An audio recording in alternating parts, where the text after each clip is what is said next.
Brought to you by TechnoSpark 20 series smartphones. I'm superhuman.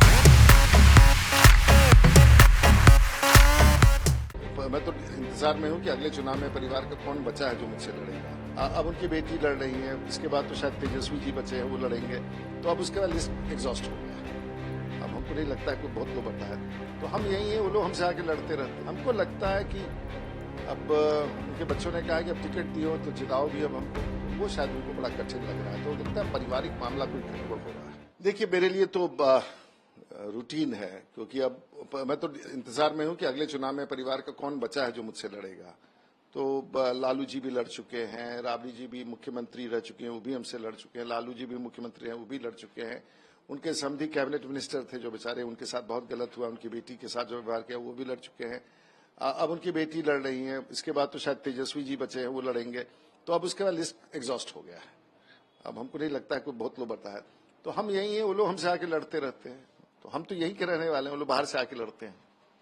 Lalu Yadav, यही सवाल बड़ा कठिन है आपका कि लालू यादव जी इसी क्षेत्र में। लालू यादव अपने पॉलिटिकल लाइफ 40 साल में कभी छपड़ा में आके रहे नहीं है, वो रुकते नहीं थे, ऐलान करते थे और उनका प्रत्याशी जीतता था। ऐसी क्या परिस्थिति हो गई कि छपड़ा आके कैंप कर रहे हैं? और राबड़ी जी कभी रोड शो नहीं करती थी, ऐसा क्या परिस्थिति आ गया है कि वो लोग रोड शो कर रहे हैं?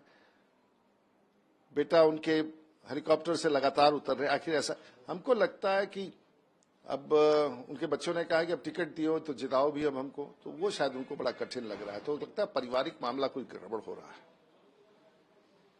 पीएम तेजस्वी यादव कहते हैं जब भी पीएम आते हैं मुद्दे की बात नहीं करते हैं, वो इधर उधर की बात करके चले जाते हैं।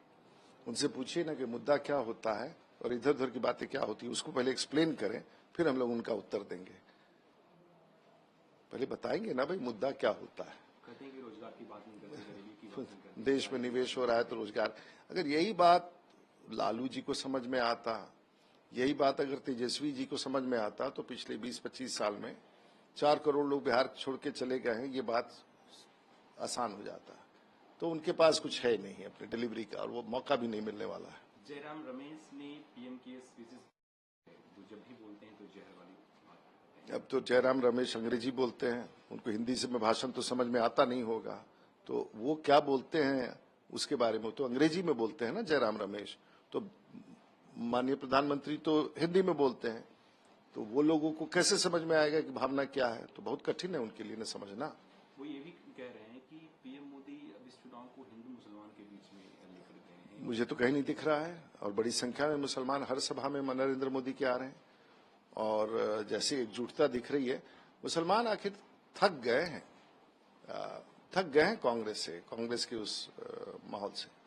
जेपी नड्डा जी ने आरजेडी का एक नया फुल फॉर्म दिया है, रिश्वतखोरी, जंगल राज और दलदल। बिल्कुल सही कहा है नड्डा साहब ने, जो बात कहा है बिल्कुल दलदली है, खौफनाक भी है। हम तो लालू जी से सामने लड़ते हैं, दलदली नहीं है राष्ट्रीय जनता दल, खौफनाक भी है। भाई सबसे ज्यादा अगर इस देश में संविधान पर खतरा है तो लालू जी से, जो संविधान के बारे में बात करते हैं। ऐसा कौन राज्य होगा जिस राज्य का मुख्यमंत्री जेल चला जाता हो चारा घोटाले में? उस समय संविधान खतरे में नहीं था। जब अपने पत्नी को मुख्यमंत्री का कुर्सी पर बैठा देते हैं तो उस समय संविधान खतरे में नहीं था। जब घर में शादी होती है पटना में, तो पटना का सब शोरूम, बिहार का सब शोरूम बड़ी गाड़ियों से गायब हो जाता है, तो क्या उस समय संविधान खतरे में नहीं था? तो ये लोग के ऊपर इतने आरोप हैं, इतना चेहरा काला है कि लोग पहले से ही डर जाते हैं।